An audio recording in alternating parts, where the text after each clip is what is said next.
Hi Air Signs, Gemini, Libra, and Aquarius. Welcome po sa ating channel. At ito ay inyong daily gabay tarot love reading for September 1, 2023. Please be reminded that this is general reading po. Sa maaari kayo makarelate o hindi. Just take what resonates. Gamitin ang reading na ito bilang gabay lamang. Balik po kayo dito bukas para sa ating daily gabay tarot love reading for September 2, 2023. Please like, subscribe, and click bell button para updated po kayo sa daily tarot reading natin. Maraming salamat po. Spirit guys, ano po ang ganap today para kay Air Signs, Gemini, Libra, and Aquarius ngayong September 1? Love. You're receiving love. Nagkaroon ng unconditional love para sa mga single. You are loving yourself more. Nagkaroon ng self-love. Tapos ilan sa inyo busy sa passion nyo. Nagkaroon ng affection, nagkaroon ng attraction. So, that is good.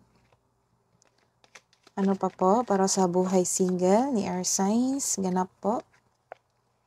Wow! Nagkaroon kayo ng date ngayong araw na ito. You are meeting someone. Nagkaroon ng bagong tao, bagong energy, bagong manliligaw. So, nag-step out ka sa iyong comfort zone. Some of you are setting or planning a date. From who? This is a message for may karelasyon. Naka-receive kayo ng love call mula sa inyong kapareha, sa inyong partner. He or she expresses his love.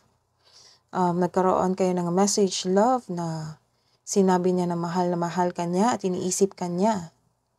Thinking of you and letting you know na mahal ka niya. So some of you, your partner asks you to have a coffee date. Nagkaroon ng conversation, ganap sa inyong relasyon. You are feeling uplifted. Supportive kayo sa isa't isa. So, magaan ang inyong energy today. Air signs sa buhay single at may karelasyon.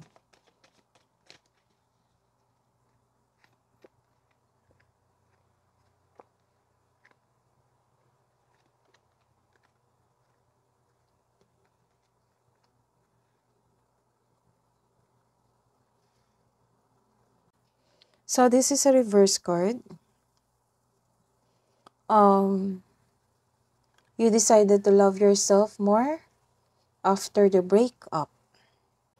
Ilan din sa inyo may iniisip kayo na tao na na-waste yung time and energy mo kasi nag-invest ka sa kanya na akala mo soulmate mo na siya. Kaya lang, hindi pala.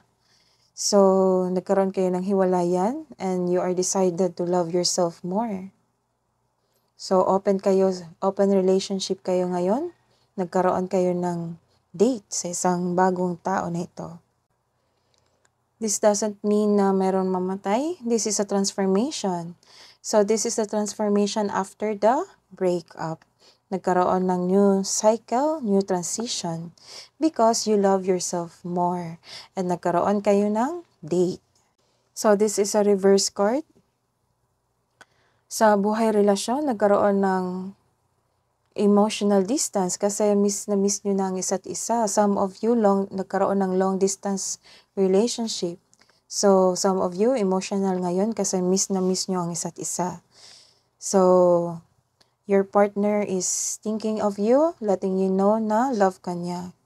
Para maibsan yung matahan ka sa yung nararamdaman mo ngayon na kasi miss na miss mo na siya. This is a reverse card again. Nagkaroon ng recovery. So,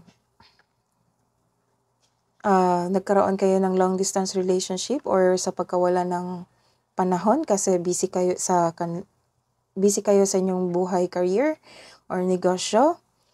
Tapos, naging emotional kayo kasi miss na miss nyo ng isa't isa. And, na-recover kayo kasi nag-usap kayo ng mahinahon, nag-usap kayo para sa inyong future. So, you are releasing a pain, nagkaroon kayo ng pagtahan, or you're healing yourself. Nilet go mo yung emotion para makatutok kayo sa inyong plano, sa inyong future plan. So, what's the advice for single na wala pang relasyon since birth? Turn lemons into lessons.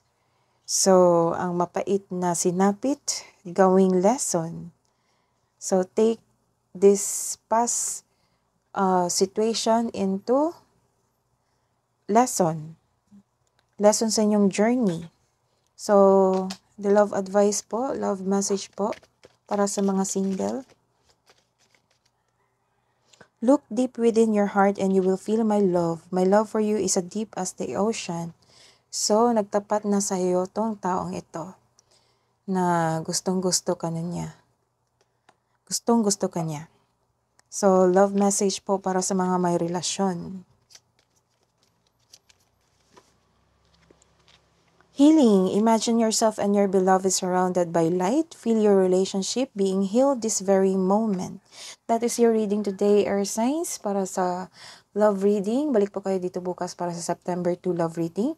Please like, subscribe, and click bell button for notification para po updated kayo sa daily tarot reading natin. Maraming salamat po.